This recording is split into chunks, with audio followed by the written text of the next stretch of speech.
ہمارے یہاں تو ماحول ہی الٹا ہے. ہمیں تو سب چیزیں باہر سے ملی ہیں نا، باہر سے، کیونکہ اپنی زندگی اور کلچر کو چھوڑا اور غیروں کے کلچر پر چلے گئے.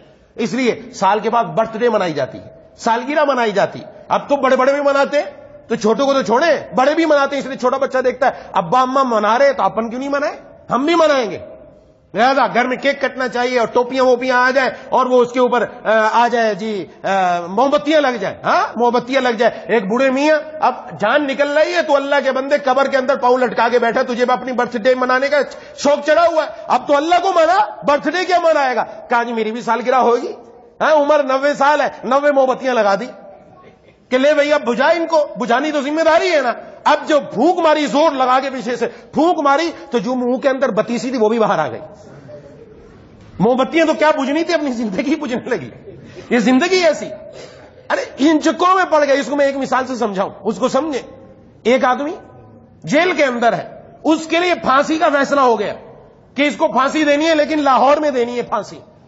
پھانسی کی سزا متعین ہو گئی، دن متعین ہو گیا. لہذا اس بندے کو اب کراچی سے لاہور لے جایا گیا، اور اس کو ظاہر ہے کراچی سے چلا تو حیدرآباد آیا. حیدرآباد آیا، لوگ جمع ہو گئے، کہا مبارک ہو مبارک ہو آپ کو. کہا کس چیز کی مبارکباد دے رہے ہو؟ کہا پھانسی کی سزا متعین ہو گئی نا تیری، مبارک ہو آپ کو. کوئی دے گا؟ کوئی نہیں دے گا، کوئی عقل مند انسان نہیں دے گا. اگر کوئی ایسا جملہ بول بھی دے تو وہ بندہ ناراض ہو جائے گا. ارے تجھے کیا پڑی ہوئی مبارکباد، میرے تو گلے میں پھندا پڑنے والا ہے، میں تو جان سے جانے والا ہوں، تو مبارکبادیں دے رہا ہے آ کر. یہ مبارکباد دینے کا ٹائم ہے؟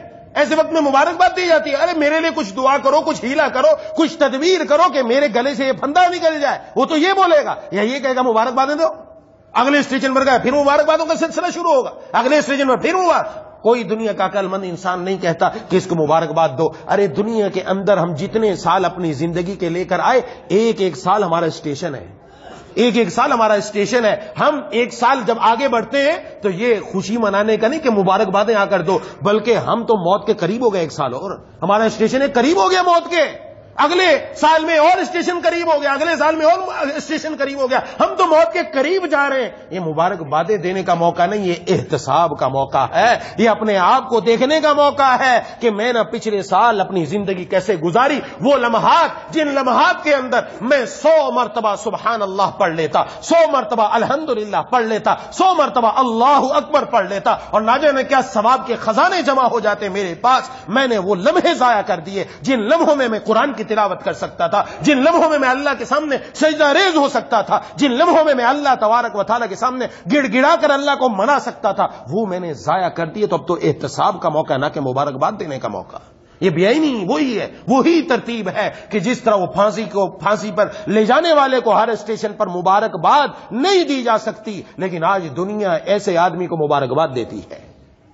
کیوں؟ ہم نے غیروں کا کلچر اپنایا. اور جناب نبی کریم صلی اللہ علیہ وسلم نے کیا سکھایا؟ آپ نے تو مہینہ شروع ہونے پر دعا سکھائی. ارے اس کو دعا دیتے، ایک دوسرے کو مل کر دعائیں دیتے کہ اللہ تبارک و تعالیٰ آپ کی زندگی کا اگلا سال اس سے بہتر بنائے اور اس کو اپنی فرما برداری کا موقع عطا فرمائے، نافرمانیوں سے بچنے کا موقع عطا فرمائے. اللہ تعالیٰ آپ کی زندگی میں ہنسی خوشیاں لے کر آئے، جھگڑوں کو ختم کریں. یہ دعائیں دیتے، ایک دوسرے کو برکت کی دعائیں دیتے، برکت کی دعائیں دے کر اپنی زندگی کا دوبارہ سر نو آغاز ہوتا. یہاں تو معاملہ ہی الٹ ہے. یہاں کیا زندگی میں آئے گا، یہاں تو کچھ اور ہی انسان کی زبان سے نکل رہا ہے.